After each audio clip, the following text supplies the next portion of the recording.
조국을 위해서 어떠한 일을 했느냐고 물을 때 우리는 서슴지 않고 일하고 또 일하고 일했다고 떳떳하게 대답할 수 있도록 합시다. 100조 원 매장된 한국 땅을 중국이 빼앗으려다 충격받은 사건이 발생했습니다. 상하이 79배 땅이 대한민국 소유라고? 아르헨티나 정부 문서를 확인한 중국 투자단이 얼어붙었습니다. 리튬, 셰일가스, 석유, 21세기 패권을 좌우할 자원이 가득한 그곳. 중국이 300억 달러를 들고 찾아갔다가 빈손으로 돌아온 이유는 단 하나. 대한민국 정부 소유. 1978년 3월 15일 47년 전 박정희가 남긴 유산이 이제야 빛을 발하기 시작했습니다. 오늘 심은 씨앗이 언젠가 나라를 구할 것이다. 도대체 독재자라 욕먹던 그는 어떻게 반세기 후를 내다봤을까요? 지금부터 중국도 미국도 몰랐던 100조 원 비밀 금고의 충격적 진실을 공개합니다. 새벽 3시 25분 청와대 지하 상황실에 빨간 전화기가 미친 듯이 울렸습니다. 국가안보실장 윤상혁의 목소리가 떨렸죠. 지금 즉시 오셔야 합니다. 코드명 블랙스완입니다. 블랙스완. 국가 존립을 위협하는 최고 등급 경고였습니다. 1시간 후 대통령을 비롯한 핵심 관계자들이 모두 모였죠. 국정원 해외정보국장 김태준이 떨리는 손으로 태블릿을 들었습니다. 3시간 전 베이징 특수요원 까치가 보낸 겁니다. 중국 국가발전개혁위원회 내부 문건입니다. 화면에 뜬 문서를 본 순간 모두가 얼어붙었습니다. 중화인민공화국 아르헨티나 자원개발 독점 계약서, 계약 규모 2,100억 달러, 한화 280조 원, 아르헨티나 북부리오 네그로 지역 전체입니다. 리튬, 히토류, 셰일가스까지 모든 채굴권을 넘긴다고 합니다. 경제부총리 한석진이 벌떡 일어났습니다. 그 지역이면 우리가 10년 전부터 주목하던 곳 아닙니까? 어떻게 중국이 먼저? 더 큰 문제가 있습니다. 김태준 국장이 다음 페이지를 넘겼습니다. 거기엔 충격적인 내용이 적혀 있었죠. 계약 발효일이 72시간 후입니다. 시진핑 주석이 직접 부에노스아이레스로 날아간다고 합니다. 순간 상황실이 술렁였습니다. 이미 중국 언론들이 대서특필 준비를 마쳤다는 정보도 들어왔죠. 신실크로드의 완성, 자원 패권의 종결자, 그런 제목들이 벌써 준비되어 있었습니다. 그때였습니다. 지질자원연구원의 박혜원 선임연구원이 손을 들었습니다. 원래 이런 자리에 올 사람이 아니었는데 긴급 소집되었죠. 혹시 그 지역 좌표를 정확히 알 수 있을까요? 남이 40도 52분, 서경 65도 13분 1대입니다. 박혜원의 얼굴이 갑자기 창백해졌습니다. 가방에서 떨리는 손으로 낡은 파일 하나를 꺼냈죠. 1979년이라는 도장이 선명하게 찍힌 누런 봉투였습니다. 이틀 전 국가기록원 지하 3층에서 발견한 겁니다. 프로젝트 씨앗이라는 극비 문서인데 봉투를 열자 먼지와 함께 종이 한 장이 나왔습니다. 거기엔 떨리는 필체로 이렇게 적혀 있었죠. 캄포데라 에스페란사, 희망의 들판, 남이 40도 52분, 서경 65도 13분, 대한민국 정부 소유, 1979년 10월 15일 등록 완료, 2025년 이후 개봉할 것. 대통령이 벌떡 일어났습니다. 뭐라고요? 우리가 이미 그 땅을 소유하고 있다고요? 박혜원이 고개를 끄덕였습니다. 46년 전 누군가 그곳을 먼저 확보해 놓은 것 같습니다. 그런데 왜 지금까지 아무도 몰랐는지 윤상혁 실장이 급히 물었습니다. 증명할 수 있습니까? 국제법적으로 인정받을 수 있느냐고요? 그게 문제입니다. 이 문서만으로는 부족합니다. 하지만 박혜원이 봉투 안쪽을 더 뒤졌습니다. 작은 열쇠 하나와 메모가 나왔죠. 부에노스아이레스 중앙은행 금고 3127번. 진실은 그곳에 있다. 차동훈. 1979년 경제기획원 차관보 10.16 사건 이후 과로로 급사한 인물이었습니다. 김태준 국장이 숨을 들이켰습니다. 지금 당장 아르헨티나로 날아가야 합니다. 중국보다 먼저 그 금고를 열어야 해요. 하지만 시계는 무정하게 돌아가고 있었습니다. 70시간. 대한민국의 운명이 달린 카운트다운이 시작된 거였죠. 그런데 우리는 몰랐습니다. 그 금고 안에 46년 전 한 사람이 목숨을 걸고 숨겨둔 폭탄 같은 비밀이 있다는 것을, 그리고 그것이 단순한 땅 문서가 아니라 누군가의 간절한 유언이었다는 사실을 말입니다. 그 비밀을 알기 위해서는 46년 전으로 돌아가야 합니다. 1979년 10월 15일 서울 세종로 정부종합청사 경제기획원 차관보 차동훈은 떨리는 손으로 극비 문서를 작성하고 있었습니다. 10.16이 일어나기 불과 11일 전이었죠. 차관보님, 이런 위험한 일을 왜 혼자 하십니까? 비서실장 정일섭이 걱정스럽게 물었습니다. 차동훈은 창밖을 바라보며 낮은 목소리로 답했죠. 일서봐. 요즘 청와대 분위기가 심상치 않아. 무슨 일이 일어날 것 같은 불안한 예감이 들어 그는 책상 서랍에서 봉인된 서류철을 꺼냈습니다. 프로젝트 씨앗이라고 적힌 파일이었죠. 작년부터 극비리에 진행한 일이야. 아르헨티나 리오 네그로 지역. 겉으로는 황무지지만 지질 조사 결과가 심상치 않았어. 정일섭이 놀라 물었습니다. 하지만 그런 중요한 프로젝트를 왜 아무도 모르게? 각하께서도 모르셔. 내가 독단으로 진행했어. 경제기획원 비밀 예산으로. 차동우는 지도를 펼쳤습니다. 빨간 펜으로 거대한 원이 그려져 있었죠. 여의도에 200배 크기야. 현지 브로커를 통해 이미 가계약을 마쳤어. 하지만 그의 얼굴이 어두워졌습니다. 최근 미국 지질학회 보고서를 입수했는데 이곳에 어마어마한 자원이 매장되어 있을 가능성이 있어. 리튬만 해도 1,500만 톤 이상. 앞으로 전기차 시대가 오면 이게 얼마나 중요한지 알게 될 거야. 그럼 당장 정식 계약을 해야 하는 것 아닙니까? 그게 문제야. 지금 상황에서 이런 거대 프로젝트를 공개하면 정권이 바뀌면 모든 게 무산될 수 있어. 차동우는 금고에서 두꺼운 봉투를 꺼냈습니다. 달러 다발이 가득했죠. 개인 재산을 모두 현금화한 것이었습니다. 내일 부에노스아이레스로 떠나 아르헨티나 정부 고위 인사를 만나기로 했어. 정식 등기를 완료하고 모든 서류를 현지 은행 금고에 보관할 거야. 정일섭이 만류했습니다. 위험합니다. 지금 이런 민감한 시기에 일서봐. 난 예감이 있어. 큰 변화가 올 거야. 그 전에 이것만은 꼭 마무리해야 해. 이건 내 개인의 일이 아니야. 대한민국의 미래를 위한 거야. 차동우는 편지를 쓰기 시작했습니다. 2025년의 대한민국 정부에게 제가 이 글을 쓰는 지금은 1979년 10월입니다. 불안한 시국이지만 저는 믿습니다. 46년 후 대한민국은 지금보다 훨씬 강한 나라가 되어 있을 거라고. 이 땅을 확보하는데 제 전 재산을 썼습니다. 아내도 아이들도 모릅니다. 하지만 후회하지 않습니다. 언젠가 이 땅이 꼭 필요한 순간이 올 겁니다. 그때 이 편지를 읽는 당신들이 제 선택을 이해해 주길 바랍니다. 부디 이 땅을 현명하게 사용하십시오. 대한민국 영광을 위하여. 경제기획원 차관보 차동훈. 10월 18일 차동훈은 부에노스아이레스에 도착했습니다. 현지 변호사 에두아르도 곤잘레스가 그를 맞았죠. 미스터 차, 준비는 모두 끝났습니다. 내일 오전 토지등기소에서 만나요. 하지만 그날 밤 서울에서 긴급 전보가 왔습니다. 각하 서거. 즉시 귀국하라. 10.16이 일어난 것입니다. 차동훈은 망설였습니다. 지금 돌아가면 모든 게 물거품이 될 수 있었죠. 그는 결단을 내렸습니다. 에두아르도 계획을 앞당겨야겠소. 지금 당장 등기를 마쳐야 해요. 새벽 3시 그들은 토지등기소 직원을 깨워 일을 처리했습니다. 모든 서류를 봉인하고 부에노스아이레스 중앙은행 금고에 넣었죠. 왜 이렇게 급하십니까? 조국에 큰 일이 생겼소. 하지만 이것만은 꼭 지켜야 해요. 46년 후를 약속하겠소. 차동우는 귀국 비행기 안에서 마지막 메모를 남겼습니다. 금고 번호 3127. 열쇠는 국가기록원으로. 한 달 후 차동우는 과로로 세상을 떠났습니다. 격동의 시기를 버티지 못한 것이죠. 그가 남긴 비밀은 아무도 몰랐습니다. 그리고 46년이 흘렀습니다. 이제 그 비밀이 세상 밖으로 나올 시간이 된 것입니다. 국가기록원 지하 3층. 박혜원은 3일 전 이곳에서 먼지와 씨름하고 있었습니다. 폐기 예정 문서들을 정리하는 단순 작업이었죠. 선임님, 이거 보세요. 이상한 금속 상자가 있어요. 인턴 박지우가 구석에서 녹슨 상자를 끌어냈습니다. 1979년 경제기획원 딱지가 붙어 있었죠. 폐기 목록에도 없는데요. 박혜원이 조심스럽게 상자를 열었습니다. 안에는 봉인된 봉투 하나와 작은 열쇠가 있었죠. 봉투 위에는 2025년 이후 개봉이라고 적혀 있었습니다. 2025년이면 올해잖아요. 호기심을 참지 못한 박혜원이 봉투를 열었습니다. 그 순간 그녀의 인생이 완전히 바뀌었죠. 캄포데라 에스페란사, 남이 40도 52분, 서경 65도 13분, 부에노스아이레스 중앙은행 금고 3127번. 처음엔 그냥 오래된 행정 문서인 줄 알았습니다. 하지만 좌표를 구글 어스에 입력하는 순간 박혜원은 깜짝 놀랐죠. 이거 최근 국제지질학회에서 주목하는 바로 그 지역이잖아. 박혜원은 지질자원연구원 선임답게 그 지역의 중요성을 바로 알아봤습니다.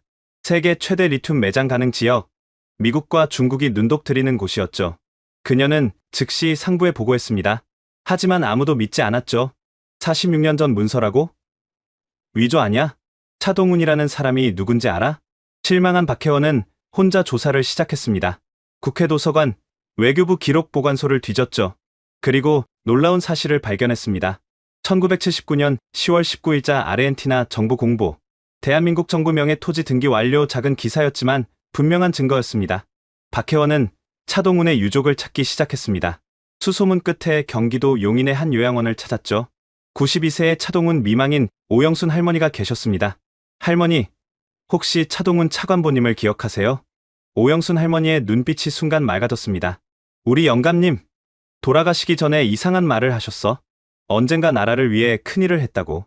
하지만 아무에게도 말하면 안 된다고. 혹시 아르헨티나라는 나라 아세요?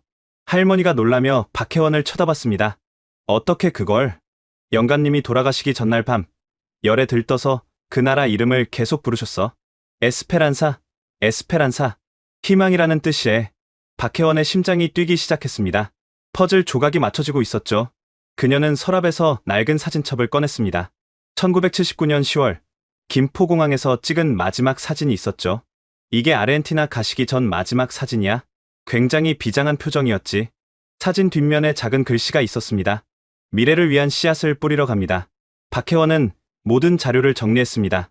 그리고 청와대 보고서를 작성했죠. 하지만 여전히 반신반의하는 분위기였습니다.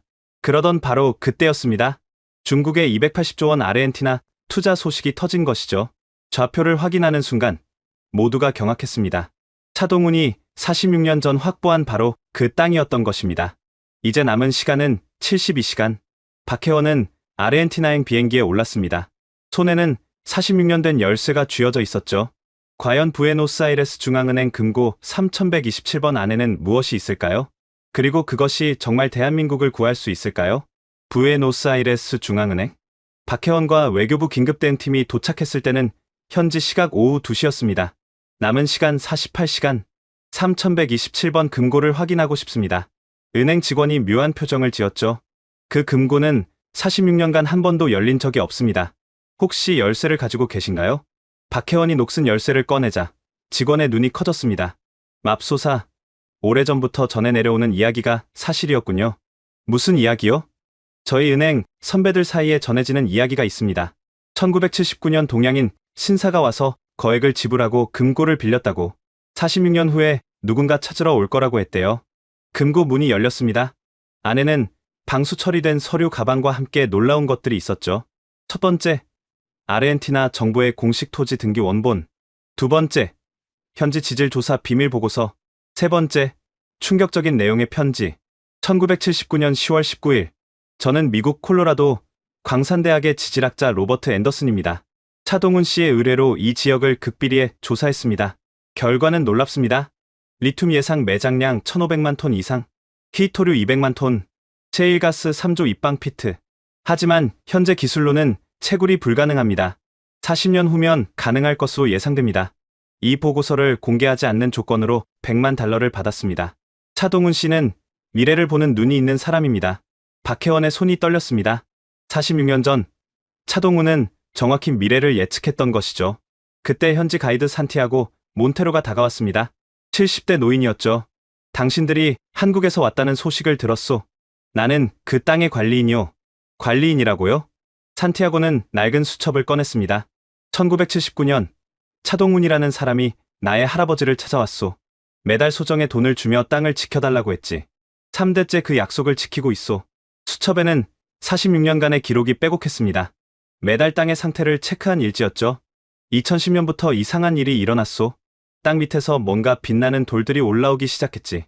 중국 사람들이 여러 번 찾아와서 팔라고 했지만 거절했소. 박혜원 팀은 즉시 현장으로 향했습니다. 캠포데라 에스페란사, 희망의 들판. 하지만 눈앞에 펼쳐진 것은 황량한 벌판이었죠. 여기가 200조 원짜리 땅이라고? 외교부 직원 김민수가 의심스럽게 물었습니다. 박혜원은 가방에서 최신 지질 탐사 장비를 꺼냈습니다. 휴대용 라이다와 지자기 측정기였죠. 잠시만요. 뭔가 이상해요. 측정 결과가 나오자 모두가 숨을 멈췄습니다. 지하 200m부터 거대한 리튬 광맥이 있었던 것이죠. 이건 볼리비아 우유니 소금 사막보다 더 큰 규모예요. 그때 산티아고가 의미심장한 말을 했습니다. 차동훈 씨가 말했소. 언젠가 이 땅이 한국을 구할 거라고. 그때가 온 것 같군. 하지만 문제가 있었습니다. 국제법상 소유권을 인정받으려면 실제 개발 의지를 보여야 했죠. 중국이 이미 아르헨티나 정부와 협상 중입니다. 우리가 소유권을 주장해도 개발 능력이 없다고 하면 그때 박혜원의 전화가 울렸습니다. 한국에서 온 긴급 연락이었죠. 삼성 SDI와 LG에너지솔루션이 컨소시엄을 구성했습니다. 현대차와 포스코도 참여하고요. 300조 원 투자 계획을 발표할 예정입니다. 순간 모두가 환호했습니다. 하지만 가장 큰 문제가 남아 있었죠. 중국이 이미 아르헨티나 대통령과 비밀 회담을 하고 있다는 정보. 과연 46년 전 서류가 중국의 돈 폭탄을 막을 수 있을까요?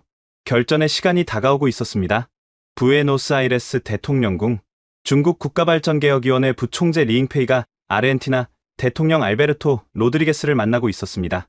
카카, 우리는 280조 원을 제시합니다. 아르헨티나 국가 부채의 절반을 갚을 수 있는 금액이죠. 로드리게스 대통령이 만족스럽게 웃었습니다. 중국의 성의에 감사합니다. 내일 오전 계약서에 서명하죠. 바로 그때였습니다. 비서실장이 급히 들어왔죠. 카카, 한국 외교부 장관이 긴급 면담을 요청합니다. 리잉페이의 얼굴이 굳어졌습니다. 한국? 왜 한국이 여기에? 그는 즉시 베이징에 전화를 걸었습니다. 시진핑 주석의 직통 전화였죠. 주석님, 예상치 못한 변수가 생겼습니다. 한국이 나타났습니다. 한국? 그들이 뭘 할 수 있다고? 계속 진행하라. 하지만 리잉페이의 불안감은 커져만 갔습니다. 30분 후 한국 외교부 장관 이준석이 회의실에 들어왔습니다. 손에는 46년 된 서류 가방을 들고 있었죠. 카카, 매우 중요한 사실을 알려드리러 왔습니다. 이준석은 차분하게 서류를 꺼냈습니다. 1979년 아르헨티나 정부가 발행한 토지 등기 원본이었죠. 이 땅은 이미 46년 전부터 대한민국 정부 소유입니다. 리잉페이가 벌떡 일어났습니다. 말도 안 돼. 그런 오래된 종이 쪼가리로 뭘 증명한다는 거요? 그는 다시 베이징에 전화했습니다. 이번엔 중국 외교부와 법무부를 화상으로 연결했죠. 긴급 법률 검토가 필요합니다. 한국이 46년 전 문서를 들고 나왔습니다. 베이징 상황실이 발칵 뒤집혔습니다. 중국 최고의 국제법 전문가들이 긴급 소집되었죠. 외교부 부부장 왕이가 말했습니다. 불가능합니다. 그런 오래된 문서는 시효가 지났을 겁니다. 하지만 법무부 국제법 전문가가 고개를 저었습니다. 아닙니다. UN 국제사법재판소 2018년 판례를 보면 50년 이상 된 토지 등기도 유효합니다. 시진핑 주석의 목소리가 화상 화면을 통해 울렸습니다. 그럼 다른 방법을 찾아라. 280조 원 프로젝트를 날릴 수는 없다. 리잉페이가 새로운 전략을 꺼냈습니다. 로드리게스 대통령, 우리는 300조 원으로 올리겠습니다. 그리고 부에노스아이레스에 중국 문화센터도 건설하겠습니다. 하지만 이준석이 태블릿을 꺼냈습니다. UN 국제사법재판소 판례 2018년 207호를 보시죠. 50년 이상 된 토지 등기는 절대적 효력을 갖습니다. 로드리게스 대통령이 법무장관을 불렀습니다. 10분 후 법무장관이 창백한 얼굴로 돌아왔죠. 카카, 한국 측 주장이 맞습니다. 법적으로 우리가 이 땅을 중국에 팔 수 없습니다. 리잉페이가 주먹을 쥐었습니다. 그는 또다시 베이징에 보고했습니다. 상황이 최악입니다. 법적으로 우리가 불리합니다. 시진핑 주석이 긴급 정치국 상무위원회를 소집했습니다. 중나나이가 술렁거렸죠. 동지들, 우리가 너무 안일했다. 한국이 46년 전부터 준비했다니. 리커창 전 총리가 조심스럽게 말했습니다. 주석 동지, 이미 국내외에 대대적으로 홍보했습니다. 실패하면 체면. 280조 원이 날아가는데 체면을 따지나. 시진핑의 고함에 회의실이 조용해졌습니다. 그때 국가안전부장이 보고했습니다. 한국이 더 큰 카드를 준비한 것 같습니다. 미국 빅테크 기업들과 접촉 중입니다. 뭐라고? 설마 그들이? 공안부장이 추가 보고를 했습니다. 테슬라, 애플, 마이크로소프트가 한국 편을 들 가능성이 큽니다. 시진핑이 탁자를 내리쳤습니다. 어떻게든 막아라. 필요하면 400조, 500조라도 제시해. 한편 부에노스아이레스 현지, 리잉페이는 새벽 내내 중국 기업들과 전화회의를 했습니다. 바이두, 알리바바, 텐센트, 모두 자금을 동원하라. 국가의 명운이 달렸다. 중국 기업 총수들이 긴급 회동했습니다. 알리바바 회장이 말했습니다. 50조 원까지는 가능합니다. 텐센트 회장도 거들었습니다. 저희도 30조 원 정도는. 하지만 이미 늦었습니다. 한국은 이미 세계적 기업들과 손을 잡은 상태였죠. 리잉페이가 최후의 수단을 꺼냈습니다. 로드리게스 대통령, 우리는 아르헨티나에 고속철도를 건설해주겠소. 1,000억 달러 규모로. 하지만 로드리게스는 고개를 저었습니다. 죄송합니다. 하지만 법은 법입니다. 그리고 그는 창밖을 가리켰습니다. 대통령궁 앞 광장에 수천 명의 시민들이 모여 있었죠. 한국 환영, 희망의 들판을 지키자 플래카드를 들고 있었습니다. 리잉페이는 다시 베이징에 전화했습니다. 주석님, 민심까지 한국 편입니다. 언론도 마찬가지고요. 중국 중앙정치국 회의가 다시 열렸습니다. 이번엔 분위기가 완전히 달랐죠. 왕양 정엽 주석이 말했습니다. 주석 동지, 인정합시다. 우리가 졌습니다. 무슨 소리야? 아직 시간이 있어. 아닙니다. 이미 CNN과 BBC가 한국의 승리를 기정사실화하고 있습니다. 시진핑이 의자에 주저앉았습니다. 40년 넘게 경제 발전을 이뤘는데 한국 따위에게 지다니. 국무원 총리가 조용히 말했습니다. 주석 동지, 한국은 작지만 무시할 상대가 아닙니다. 이번 일로 배웠습니다. 그때 충격적인 보고가 들어왔습니다. 주석님, 미국 월가에서 중국 투자 등급을 하향 조정한다는 소문이 돕니다. 뭐? 왜? 한국과의 경쟁에서 패배하면 중국의 자원 확보 전략 전체가 의심받는다고. 시진핑이 결단을 내렸습니다. 리잉페이 동지를 불러들여라. 더 이상의 손실은 막아야 한다. 부에노스아이레스. 리잉페이가 마지막으로 로드리게스 대통령을 찾았습니다. 카카, 우리의 마지막 제안입니다. 400조 원. 그리고 남미 전체 인프라 투자. 로드리게스가 고개를 저었습니다. 이미 결정했습니다. 내일 발표할 겁니다. 리잉페이가 분노를 참지 못했습니다. 후회할 겁니다. 중국을 적으로 만들면 위협입니까? 경고입니다. 하지만 이준석 장관이 끼어들었습니다. 리 부총재님, 중국도 국제사회의 일원입니다. 법치를 존중해야죠. 리잉페이가 이준석을 노려봤습니다. 당신들이 46년 동안 이런 날을 기다렸습니까? 아니요. 우리는 그저 약속을 지켰을 뿐입니다. 그날 밤, 리잉페이는 베이징에 최종 보고서를 보냈습니다. 패배 인정.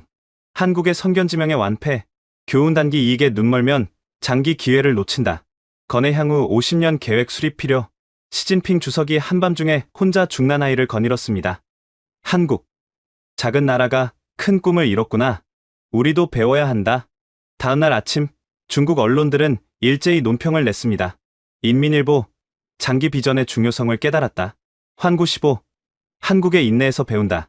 신화통신 작은 거인, 한국의 저력, 중국이 공식적으로 패배를 인정한 것이었습니다. 산티아고 몬테로가 확성기를 들고 외쳤습니다. 46년간 약속을 지킨 나라를 믿습니다. 한국과 함께 합시다. 리잉페이는 결국 짐을 쌌습니다. 공항으로 향하는 차 안에서 그는 베이징에 마지막 전화를 했죠. 완패입니다. 한국은 46년 전부터 이 순간을 준비했습니다. 우리가 너무 안일했습니다. 베이징 공항에 도착한 리잉페이. 그를 기다리는 것은 문책과 경질이었습니다. 며칠 후 중국 공산당 기관지가 이례적인 사설을 냈습니다. 눈앞의 이익에 급급하면 미래를 잃는다. 한국이 우리에게 준 값비싼 교훈이다. 중국의 완전한 패배였습니다. 그리고 한국의 완벽한 승리였죠. 하지만 아직 24시간이 남아 있었습니다. 과연 한국은 이 승리를 지켜낼 수 있을까요? 캄포데라 에스페란사 현장. 한국 조사팀이 도착한 것은 중국이 철수한 지 불과 3시간 후였습니다. 포스코 자원개발팀장 최강욱이 흥분을 감추지 못했죠. 이건 정말 대박입니다. 표층에서부터 리튬이 보여요. 삼성 SDI 연구소장 박현진이 휴대용 분석기를 들었습니다. 순간 기계가 경보음을 울렸죠. 리튬 농도 8500ppm. 세계 최고 수준입니다. 하지만 진짜 놀라운 것은 그 다음이었습니다. 한국지질자원연구원이 가져온 최신 물리탐사 장비가 지하를 스캔하기 시작했죠. 깊이 200m부터 500m까지 거대한 리튬 브라인층이 있습니다. 리튬 브라인. 염수에 녹아있는 리튬으로 추출이 가장 쉬운 형태였죠. 박혜원이 계산기를 두드렸습니다. 예상 매장량 2천만 톤. 아니, 그 이상일 수도 있어요. 그때 LG에너지솔루션 CTO 권영수가 전화를 받았습니다. 테슬라 일론 머스크가 직접 전화했습니다. 20년 장기 공급 계약을 원한대요. 애플팀 쿡도 연락 왔습니다. 아이폰 배터리 독점 공급을 제안했고요. 현장이 축제 분위기가 되었습니다. 하지만 최강욱 팀장이 더 놀라운 발견을 했죠. 여기 보세요. 리튬만 있는 게 아닙니다.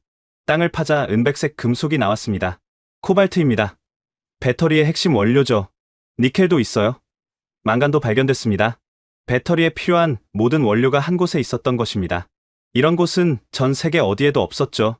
현대차 연구소장 정대훈이 감탄했습니다. 여기에 배터리 공장을 세우면 물류비가 제로에 가깝겠네요. 혁명적인 원가 절감이 가능합니다. 그런데 더 놀라운 일이 벌어졌습니다. 시추 작업 중 뜨거운 물이 솟구쳐 올랐죠. 온천이다. 아니었습니다. 박혜원이 소리쳤습니다. 지열입니다. 지열 발전이 가능한 고온의 지하수예요. 포스코 팀이 즉시 분석에 들어갔습니다. 섭씨 180도. 대규모 지열 발전소를 건설할 수 있습니다. 이제 퍼즐이 완성되었습니다. 원료도 있고 에너지도 있었죠. 완벽한 자급자족 배터리 생산 기지가 가능했습니다. 소식이 전해지자 전 세계가 들썩였습니다. 블룸버그가 긴급 분석을 내놨죠. 한국이 확보한 것은 단순한 리튬 광산이 아니다. 미래 에너지 산업의 심장부다. 중국 언론들도 인정할 수밖에 없었습니다. 한국의 46년 투자, 신의 한 수였다. 그날 밤 campo de la Esperanza에서 작은 기념식이 열렸습니다. 산티아고 몬테로가 46년간 보관해온 깃발을 꺼냈죠. 차동훈 씨가 남긴 겁니다. 언젠가 한국 사람들이 오면 걸어달라고 했죠. 태극기였습니다. 46년의 세월에도 색이 바래지 않았죠. 박혜원이 깃발을 들어 올렸습니다. 황량한 벌판 위로 태극기가 펄럭였죠. 그 순간 모두가 울컥했습니다. 46년 전 한 사람의 신념이 만들어낸 기적이었으니까요. 하지만 이것은 시작에 불과했습니다. 다음날 더 큰 발견이 기다리고 있었으니까요. 시추 작업 3일째, 지하 800m를 뚫는 순간 검은 액체가 분출했습니다. 석유다. 하지만 더 정확히는 셰일오일이었죠. 최강욱 팀장이 흥분했습니다. 믿기지 않아요. 셰일층이 어마어마하게 두꺼워요. 한국석 유공사 탐사팀이 긴급 투입되었습니다. 3차원 탄성파 탐사를 실시했죠. 결과는 충격적이었습니다. 셰일가스 매장량 5조 입방피트 이상, 원유로 환산하면 80억 배럴, 한국이 연간 수입하는 양의 10년치입니다. 그런데 박현진 연구소장이 이상한 점을 발견했습니다. 지층 구조가 특이해요. 마치 누가 일부러 설계한 것처럼 자원들이 층층이 쌓여 있어요. 위에서부터 리튬, 코발트, 니켈, 중간에 구리와 히토류, 아래층에 셰일가스와 오일, 그리고 가장 깊은 곳에 우라늄입니다. 방사선 측정기가 반응했죠. 전홍축 우라늄이지만 원자력 발전에 충분한 등급이었습니다. 매장량 최소 10만 톤, 소형 모듈 원자로 100기를 100년간 운영할 수 있는 양입니다. 이제 모든 것이 명확해졌습니다. 이곳은 단순한 자원 광산이 아니라 에너지 독립의 완성판이었죠. 배터리 원료, 화석 연료, 원자력 연료까지 미래 에너지의 모든 것이 여기 있었습니다. 권영수 CTO가 즉시 한국으로 전화했습니다. 대통령님, 이곳에 수소 생산 시설까지 건설할 수 있습니다. 그린 수소 경제의 전진 기지가 될 겁니다. 소식이 알려지자 세계가 다시 한번 뒤집혔습니다. 파이낸셜 타임스가 일면 헤드라인을 뽑았죠. 한국, 에너지 초강대국으로 부상. 일본 니케이 신문도 충격을 감추지 못했습니다. 한국이 자원부국이 되다니, 동아시아 판도가 완전히 바뀔 것. 그때 뜻밖의 제안이 들어왔습니다. 유럽연합 에너지 담당 집행위원이 직접 전화한 것이죠. 한국과 전략적 에너지 동맹을 맺고 싶습니다. 러시아 가스 의존도를 낮추는데 협력해주세요. 미국 에너지부 장관도 연락해왔습니다. 한미 에너지 안보 협력을 한 단계 높입시다. 중국 견제를 위해 함께하길 원합니다. 순간 한국의 외교적 위상이 완전히 달라졌습니다. 자원이 곧 힘인 시대. 한국이 드디어 그 힘을 갖게 된 것이죠. 하지만 가장 극적인 순간은 따로 있었습니다. 리잉페이가 다시 부에노스아이레스로 돌아왔습니다. 이번엔 다른 제안을 들고 왔죠. 한국과 중국이 공동 개발하는 것은 어떻습니까? 우리의 자본과 시장, 한국의 기술과 자원을 합치면. 이준석 장관이 단호하게 고개를 저었습니다. 46년을 기다린 것을 며칠 만에 나눠달라고요? 그건 예의가 아니죠. 리잉페이가 한숨을 쉬었습니다. 차동훈이라는 사람, 정말 대단합니다. 반세기를 내다본 해안이라니. 그는 믿었습니다. 언젠가 한국이 강대국이 될 거라고. 그 믿음이 오늘의 기적을 만든 거죠. 그날 밤, 박혜원은 차동훈의 편지를 다시 읽었습니다. 이 땅이 꼭 필요한 순간이 올 겁니다. 그 순간이 바로 지금이었습니다.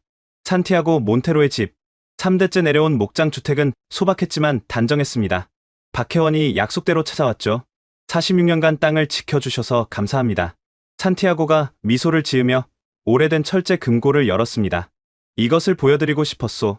수십 권의 일기장이 나왔습니다. 1979년부터 2025년까지 빠진 날이 없었죠. 할아버지, 아버지, 그리고 나. 3대가 쓴 기록이요. 첫 페이지를 열자 스페인어로 적힌 문장이 보였습니다. 1979년 10월 19일. 오늘 특별한 손님이 왔다. 차동훈이라는 동양 신사다. 그는 이 황무지를 사면서 이상한 부탁을 했다. 매달 이 땅을 확인하고 기록을 남겨달라고. 언젠가 그의 후손들이 찾아올 거라고 했다. 박혜원이 페이지를 넘겼습니다. 1980년 3월 15일. 오늘 이상한 편지가 왔다. 차동훈 씨가 죽었다는 소식이다. 하지만 매달 관리비는 계속 송금된다. 누군가 그의 유언을 지키고 있는 것 같다. 산티아고가 설명했습니다. 차동훈 씨가 남긴 비상금이 있었소. 은행에 신탁해둔 돈으로 매달 자동 송금되었지. 일기는 계속되었습니다. 1995년 8월 20일. 오늘 중국인들이 찾아왔다. 이 땅을 10배 가격에 사겠다고 한다. 하지만 거절했다. 약속은 약속이니까. 2001년 4월 3일. 미국 석유회사가 왔다. 시추 허가를 요청했지만 거절했다. 이 땅은 한국 것이다. 2010년 11월 15일. 놀라운 일이 일어났다. 땅에서 이상한 백색 결정체가 올라왔다. 지질학자 친구가 리튬이라고 했다. 하지만 비밀로 하기로 했다. 박혜원의 눈시울이 붉어졌습니다. 평범한 목장주 가족이 46년간 약속을 지킨 것이죠. 왜 그렇게까지 하셨어요? 산티아고가 차동훈이 남긴 사진을 꺼냈습니다. 이 사람의 눈을 보시오. 간절함이 보이지 않소. 그는 돈으로 산 게 아니라 신뢰를 샀소. 일기장 마지막 권. 산티아고가 직접 쓴 최근 기록이었습니다. 2025년 9월 10일. 드디어 한국 사람들이 왔다. 46년의 기다림이 끝났다. 할아버지가 옳았다. 약속은 지켜졌고 기적은 일어났다. 그때 산티아고의 손자 디에고가 들어왔습니다. 20대 청년이었죠. 할아버지, 한국 분들께 그것도 보여드려야죠. 디에고가 가져온 것은 낡은 가죽 가방이었습니다. 안에는 놀랍게도 한글로 쓰인 편지가 있었죠. 산티아고 가문에게 먼저 감사의 말씀을 드립니다. 저는 곧 한국으로 돌아가지만 이 약속이 지켜지리라 믿습니다. 혹시 제가 돌아오지 못하더라도 언젠가 태극기를 든 사람들이 올 것입니다. 그들에게 이 편지를 전해주세요. 이 땅은 단순한 투자가 아닙니다. 대한민국의 미래입니다. 부디 그 미래를 지켜주십시오. 1979년 10월 19일 차동훈. 편지 아래 작은 메모가 더 있었습니다. PS. 제 아내 영순과 아이들을 위해 기도해주세요. 그들은 제가 무엇을 했는지 모를 겁니다. 하지만 언젠가 자랑스러워할 날이 오겠죠? 박혜원이 흐르는 눈물을 닦았습니다. 이 편지를 차동훈 선생님 가족에게 전해드려야겠어요. 산티아고가 마지막으로 보여준 것은 뒤뜰의 작은 기념비였습니다. 스페인어와 한글이 나란히 새겨져 있었죠. 여기 미래를 심다. 차동훈. 1979. 할아버지가 세운 거요. 언젠가 한국 사람들이 보길 바라면서. 해가 지고 있었습니다.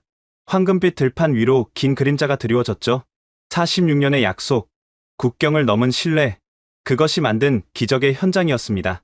아르헨티나 대통령궁 대회의실. 긴급 소집된 3국 정상회담이 시작되었습니다. 남은 시간 24시간. 아르헨티나 대통령 로드리게스가 먼저 말문을 열었습니다. 두 나라 모두 우리에게 중요한 파트너입니다. 하지만 법적으로 이 땅은 한국 소유가 맞습니다. 리잉페이가 서류 뭉치를 꺼냈습니다. 카카. 여기 1979년 당시 아르헨티나 법을 보십시오. 외국 정부의 토지 소유는 5,000헥타르로 제한됩니다. 한국이 주장하는 20만 헥타르는 불법입니다. 이준석 장관이 즉시 반박했습니다. 그 법은 1981년에 만들어진 겁니다. 1979년엔 그런 제한이 없었죠. 소급 적용이 가능합니다. 국제법상 소급 적용은 무효입니다. 팽팽한 신경전이 이어졌습니다. 그때 로드리게스 대통령이 손을 들었죠. 잠깐, 양국 모두 실제 개발 계획을 들어봅시다. 리잉페이가 홀로그램 프레젠테이션을 시작했습니다. 중국은 5년 안에 이곳을 세계 최대 자원 기지로 만들겠습니다. 500조 원 투자, 일자리 10만 개 창출. 아르헨티나, 국내 총생산을 30% 증가시킬 겁니다. 숫자는 압도적이었습니다. 하지만 이준석도 준비가 되어 있었죠. 한국의 제안은 다릅니다. 우리는 파트너십을 제안합니다. 한국 측 프레젠테이션이 시작되었습니다. 첫째, 수익의 40%를 아르헨티나와 공유합니다. 둘째, 현지인 의무 고용 70%. 셋째, 기술 이전 센터 설립으로 아르헨티나를 남미 배터리 산업허브로 만들겠습니다. 로드리게스가 관심을 보였습니다. 기술 이전이라 삼성과 LG가 아르헨티나에 연구소를 세웁니다. 10년 안에 아르헨티나가 독자적 배터리 생산국이 되도록 돕겠습니다. 리잉페이가 비웃었습니다. 그런 약속을 어떻게 믿습니까? 한국은 작은 나라입니다. 바로 그때였습니다. 회의실 문이 열리고 뜻밖의 인물들이 들어왔죠. 테슬라 일론 머스크, 애플팀 쿡, 마이크로소프트 사티아 나델라. 일론 머스크가 특유의 자신감 넘치는 걸음으로 걸어왔습니다. 미스터 프레지던트, 제가 직접 설명하겠습니다. 그는 리잉페이를 한번 쳐다보고는 말을 이었죠. 테슬라는 한국의 프로젝트에 100조 원을 투자합니다. 이유는 간단합니다.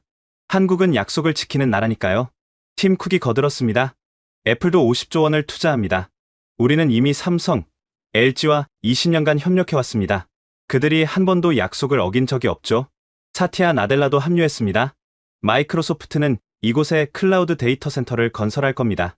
한국과 함께라면 안전하고 효율적인 운영이 가능합니다. 리잉페이의 얼굴이 창백해졌습니다. 잠깐, 이건 사전에 짜고 온 각본 아닙니까? 일론 머스크가 웃었습니다. 각본? 아니요. 이건 비즈니스입니다. 우리는 신뢰할 수 있는 파트너를 선택한 것뿐이죠.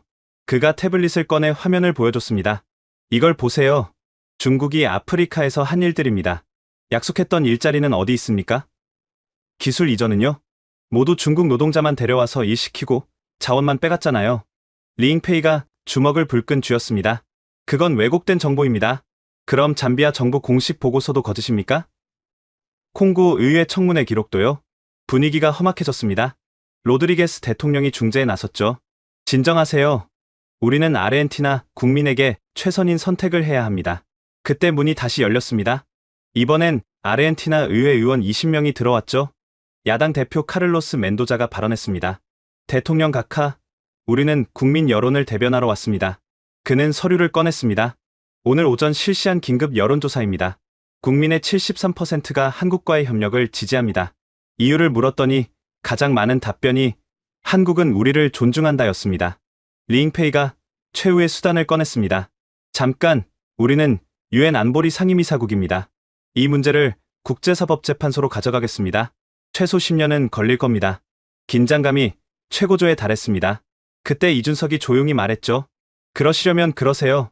하지만 그가 태블릿에서 동영상을 재생했습니다. 중국 정부가 아프리카에서 벌인 강압적 자원 개발 현장이었죠. 이것을 유엔에 공개할 겁니다. 국제 여론이 어느 쪽을 지지할까요? 더 충격적인 영상이 이어졌습니다. 위구르 강제 노동 현장, 티베트 자원 약탈 장면들이었죠. 이것도 공개할 겁니다. 인권 이사회가 어떻게 반응할까요? 리잉페이가 벌떡 일어났습니다. 협박입니까? 아니요. 선택입니다. 평화롭게 경쟁하든지 진흙탕 싸움을 하든지. 일론 머스크가 끼어들었습니다. 오, 하나 더 있습니다. 테슬라는 내일부터 중국산 배터리 수입을 전면 중단합니다. 한국산으로 교체하죠. 팀 쿡도 가세했습니다. 애플도 마찬가지입니다. 중국 의존도를 제로로 만들 겁니다. 이제 중국은 완전히 궁지에 몰렸습니다. 배터리 시장에서 퇴출당할 위기였죠. 리잉페이가 베이징에 전화를 걸었습니다. 주성님, 상황이 최악입니다. 미국 빅테크 기업들이 모두 한국 편입니다. 전화기 너머로 시진핑 주석의 한숨 소리가 들렸습니다. 철수하라. 더 이상은 무의미하다. 로드리게스 대통령이 결단을 내렸습니다. 24시간 후 제 결정을 발표하겠습니다. 그때까지 양국 모두 최종 제안서를 제출하세요. 회의가 끝났습니다. 하지만 진짜 승부는 이제부터였죠. 그날 밤 부에노스아이레스는 불이 꺼지지 않았습니다. 양국 모두 마지막 로비를 펼쳤죠. 한국은 시민사회를 움직였습니다. 산티아고 가족의 46년 스토리가 언론에 공개되었죠. 현지 방송국들이 특집 다큐멘터리를 방영했습니다. 한 가족이 46년간 약속을 지킨 감동 실화. 중국은 정치권을 압박했습니다. 의회 의원들에게 거액의 뇌물을 제시했죠. 하지만 대부분 거절했습니다. 국민이 지켜보고 있다. 돈의 나라를 팔 수는 없다. 12시간 후 부에노스아이레스 시내에 수만 명이 모였습니다.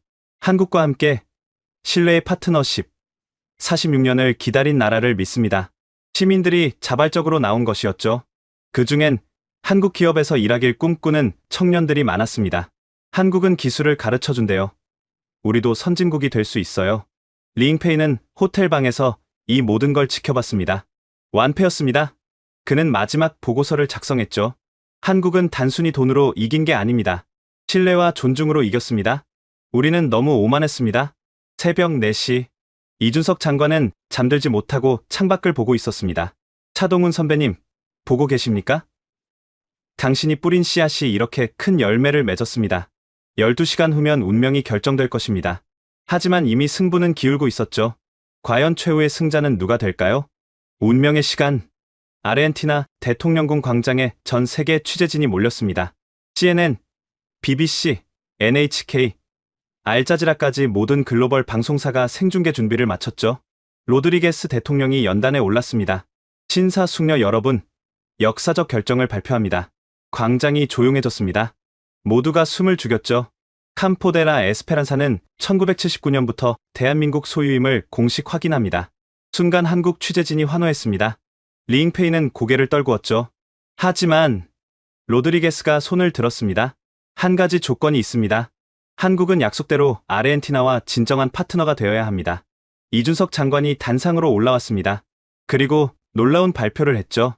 한국 정부는 캄포데라 에스페란사 개발권의 30%를 아르헨티나 정부에 무상으로 제공합니다. 장내가 술렁였습니다. 이건 계획에 없던 제안이었죠. 또한 현지 청년 1000명을 한국으로 초청해 기술 교육을 시키겠습니다. 미래의 리더로 키우겠습니다. 로드리게스가 감격해 이준석과 포옹했습니다. 역사적 순간이었죠. 그 순간 전 세계가 일제히 속보를 타전했습니다. CNN 앵커 앤더슨 쿠퍼가 흥분한 목소리로 전했습니다. 믿기 힘든 일입니다. 한국이 46년 전 투자로 200조 원 규모의 자원을 확보했습니다. 이것은 단순한 투자 성공이 아닙니다. 한 국가의 운명을 바꾼 세기의 결단입니다. BBC 특파원도 현장에서 리포트했습니다. 지금 부에노스아이레스는 축제 분위기입니다. 시민들이 거리로 나와 한국 국기를 흔들고 있습니다. 데이비드가 골리앗을 이긴 것 같다는 반응입니다. 일본 NHK는 충격을 감추지 못했습니다. 한국이 자원 부국이 되었습니다. 이는 동북아시아 전체 판도를 바꿀 사건입니다. 일본도 한국과의 협력을 서둘러야 할 것으로 보입니다. 가장 극적인 반응은 월스트리트에서 나왔습니다. CNBC 경제 전문가 짐 크레이머가 소리쳤습니다. 바이 코리아. 바이 코리아. 지금 당장 한국 주식을 사세요. 이건 일생일대의 기회입니다. 뉴욕 증시가 열리자마자 한국 관련주가 폭등했습니다. 삼성전자 주가 22% 상승, LG에너지솔루션 35% 상승, 포스코 28% 상승, 현대차 24% 상승, 나스닥에 상장된 한국 기업 쿠팡까지 18% 올랐습니다. 한국과 아무 상관없어 보이는 기업도 올랐죠. 골드만삭스 긴급 보고서가 나왔습니다. 한국의 자원 확보는 게임 체인저다. 한국을 자원 수입국에서 자원 수출국으로 재분류한다. 목표 신용 등급 AAA로 상향. 무디스와 S&P도 즉시 한국 신용 등급을 올렸습니다. 원달러 환율은 장중 한때 950원까지 떨어졌습니다. 1997년 IMF 이후 최고 수준의 원화 강세였죠. 그때 더욱 놀라운 소식이 전해졌습니다. 속보입니다. 북한이 공식 축하 성명을 발표했습니다. 북한 조선중앙통신이 이례적으로 신속하게 보도한 것이죠. 우리 민족의 쾌거를 축하한다. 조국 통일 후 함께 개발하여 민족 공동 번영을 이루고자 한다. 역사상 처음으로 북한이 한국의 경제적 성취를 공식 축하한 것입니다. 청와대 대변인이 즉각 화답했습니다. 북한의 축하에 감사드립니다. 이 자원이 한반도 전체의 번영을 위해 쓰이길 희망합니다. 유럽연합도 움직였습니다. EU 집행위원장 우르줄라 폰데어 라이엔이 직접 전화를 걸어왔습니다. 한국과 전략적 자원 동맹을 맺고 싶습니다. 러시아 에너지 의존에서 벗어나는데 한국이 도와주세요. 중동 국가들도 관심을 보였습니다. 사우디아라비아 왕세자가 메시지를 보냈습니다. 석유시대 이후를 함께 준비합시다. 한국의 배터리 기술과 우리의 자본을 결합하면 시너지가 클 것입니다. 그런데 가장 의외의 반응은 중국에서 나왔습니다. 시진핑 주석이 직접 성명을 발표했습니다. 한국의 성공을 축하한다. 46년의 인내와 신념은 우리도 배워야 할 덕목이다. 미래 지향적 협력을 희망한다. 사실상 패배를 인정하면서도 관계 개선 의지를 보인 것이죠. 리잉페이도 귀국 전 기자회견을 했습니다. 한국은 단순히 운이 좋았던 게 아닙니다. 46년 전부터 미래를 준비한 것입니다. 중국도 단기 이익보다 장기 비전을 가져야 한다는 교훈을 얻었습니다. 한편 서울에서는 시민들이 광화문 광장으로 모여들었습니다. 대한민국, 대한민국, 태극기를 든 수만 명이 자발적으로 모인 것이죠. 그 중에는 차동훈의 손자도 있었습니다. 할아버지, 당신이 옳았어요. 우리가 해냈어요. 그가 하늘을 향해 외치자 주변 사람들이 박수를 쳤습니다. 청와대에서 대통령이 대국민 담화를 발표했습니다. 국민 여러분, 오늘 우리는 자원 빈국에서 자원 강국이 되었습니다. 46년 전 누군가의 희생과 헌신이 만든 기적입니다. 그때 감동적인 장면이 연출되었습니다. 차동훈의 부인 오영순 할머니가 휠체어를 타고 나타난 것이죠. 대통령이 할머니께 다가갔습니다. 할머니, 차관보님 덕분입니다. 정부를 대표해 감사드립니다. 오영순 할머니가 떨리는 목소리로 말했습니다. 우리 영감이 하늘에서 기뻐하시겠네요. 그토록 바라던 강한 나라가 됐으니. 순간 모든 사람들이 기립박수를 쳤습니다. 눈시울이 붉어진 사람들이 많았죠. 전 세계 한인들도 들썩였습니다. LA 한인타운에서는 즉석 퍼레이드가 열렸습니다. 코리아, 코리아, 우리가 해냈다 라고 영어로 외쳤습니다. 도쿄의 한국 학교에서는 학생들이 태극기를 그리며 축하했습니다. 파리의 한인 유학생들은 에펠탑 앞에서 플래시몹을 했죠. SNS는 폭발했습니다. 트위터 실시간 트렌드 1위 샵 코리안 미러클, 유튜브에는 축하 영상이 쏟아졌습니다. 틱톡에서는 한국 국가를 부르는 챌린지가 유행했죠. 한편 부에노스아이레스 현장, 첫 삽을 뜨는 기공식이 열렸습니다. 박혜원이 첫 삽을 떴습니다. 흙 속에서 하얀 리튬 결정이 반짝였죠. 시작합니다. 대한민국의 새로운 100년을. 그때 하늘에서 드론 1000대가 날아올랐습니다. 태극기를 그리며 축하 비행을 했죠. 산티아고 몬테로가 손자와 함께 지켜보며 말했습니다. 약속이 지켜졌구나. 할아버지가 오르셨어. 황량했던 벌판이 희망의 들판으로 변하는 순간이었습니다. 그날 밤 구글 검색어 1위는 차동훈이었습니다. 전 세계가 46년 전 한 사람의 비전에 경의를 표한 것이죠. 포브스지가 특별 기사를 냈습니다. 역사상 가장 성공한 투자 46년 기다린 한국에 있네. 이코노미스트도 커버 스토리로 다뤘습니다. 한국의 세기가 시작됐다라는 영어 제목이었습니다. 정말로 세계가 놀란 순간이었습니다. 작은 나라 한국이 하루아침에 자원 강국이 된 것이니까요. 그것도 46년 전 한 사람의 신념 덕분에 말입니다. 한 달 후, 캄포데라 에스페란사, 황무지는 거대한 공사 현장으로 변했습니다. 삼성 배터리 공장 건설 현장, 현대 수소 생산시설, 포스코 리튬 정제 공장, LG 에너지 연구소, 만 명의 근로자가 구슬땀을 흘리고 있었죠. 그중 7,000명이 아르헨티나 현지인이었습니다. 호세 마르티네스, 28세 전기 기술자, 실업자였던 그가 이제 현장 반장이 되었죠. 한국 기술자들이 정말 친절해요. 기술을 숨기지 않고 다 가르쳐줍니다. 마리아 곤잘레스, 32세 단순 노동자. 그녀의 딸이 한국 기업 장학생으로 선발되었습니다. 딸이 서울대학교에 갈 거래요. 꿈만 같아요. 하지만 가장 놀라운 변화는 농업 지역에서 일어났습니다. 포스코가 개발한 스마트팜이 기적을 만들었죠. 불모지에서 토마토가 자라기 시작했습니다. 파프리카, 딸기, 심지어 인삼까지. 농업 전문가 김수연 박사가 설명했습니다. 리튬 채굴 과정에서 나온 지하수를 정화해 농업용수로 쓰고 있어요. 지열 에너지로 온 시를 운영하고요. 일석이조가 아니라 일석삼조였습니다. 자원 개발, 에너지 생산, 농업까지. K-팝도 이곳에 상륙했습니다. BTS가 깜짝 위문 공연을 했죠. 아르헨티나 여러분, 우리는 이제 한 가족입니다. 만 명의 관객이 열광했습니다. 한국과 아르헨티나 국기가 함께 펄럭였죠. 그런데 진짜 놀라운 일은 따로 있었습니다.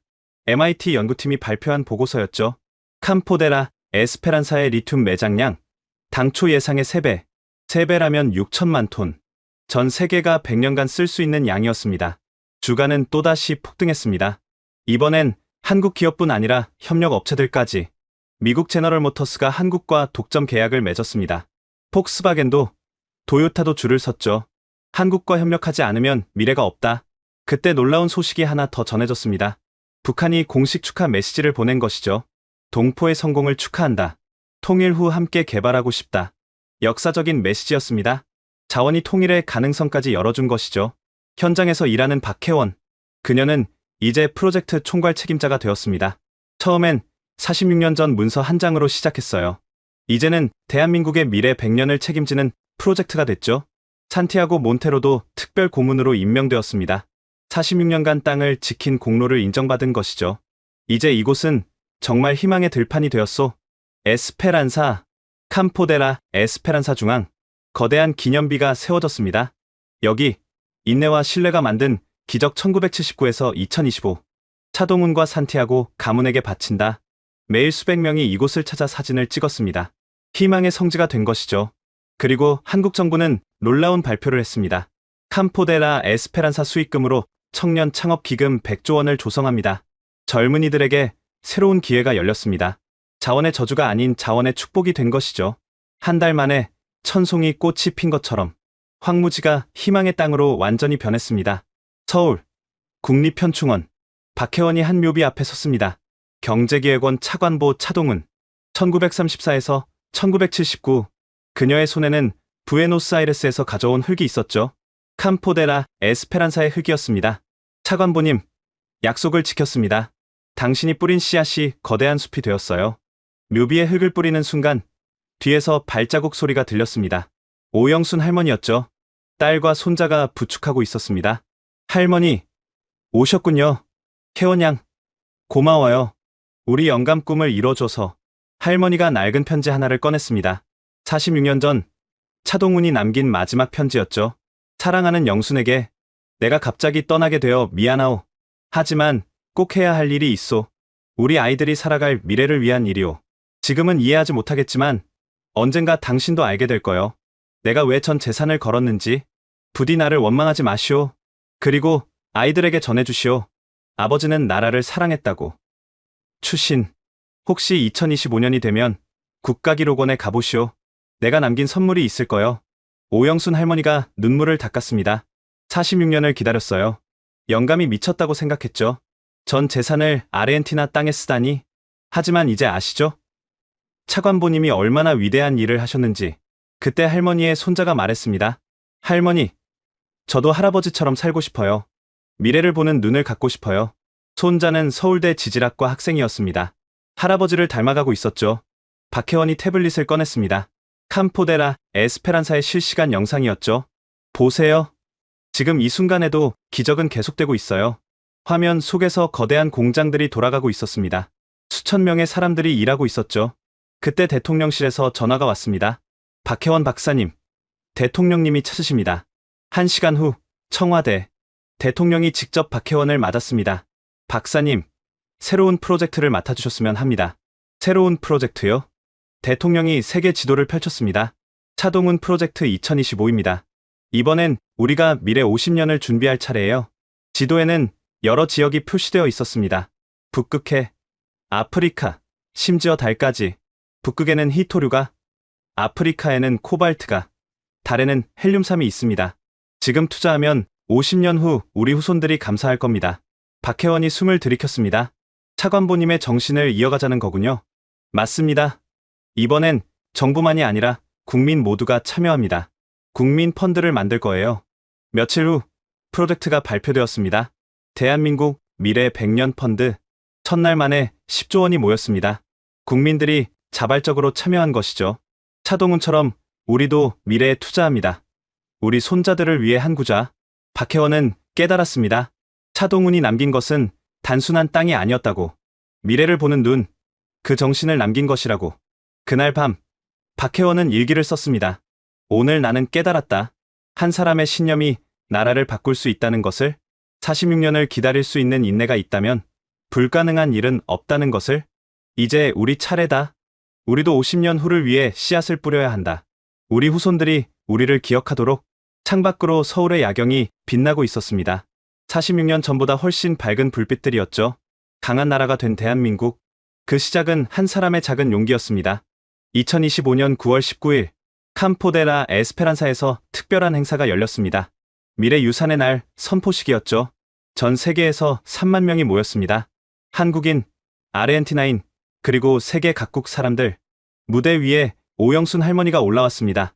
93세의 나이에도 눈빛은 맑았죠. 여러분, 제 남편은 46년 전 이렇게 말했습니다. 오늘 심은 씨앗이 언젠가 나라를 구할 거라고. 장내가 조용해졌습니다. 이제 여러분께 묻고 싶습니다.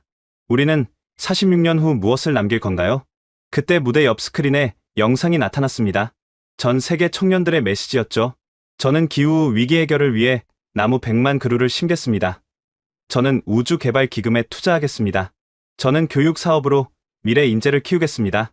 박혜원이 마이크를 잡았습니다. 오늘 우리는 새로운 프로젝트를 시작합니다. 타임캡슐 2071. 거대한 캡슐이 무대에 등장했습니다. 티타늄으로 만든 특수 용기였죠. 이 안에 우리의 꿈과 계획을 넣을 겁니다. 46년 후인 2071년에 개봉하죠. 사람들이 하나씩 자신의 약속을 넣기 시작했습니다.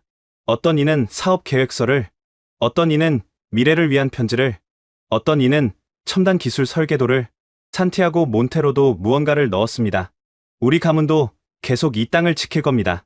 다음 46년도, 그 다음 46년도, 마지막으로 한국 대통령이 연설했습니다.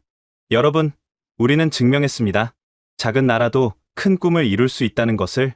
이제 그 꿈을 세계와 나눕니다.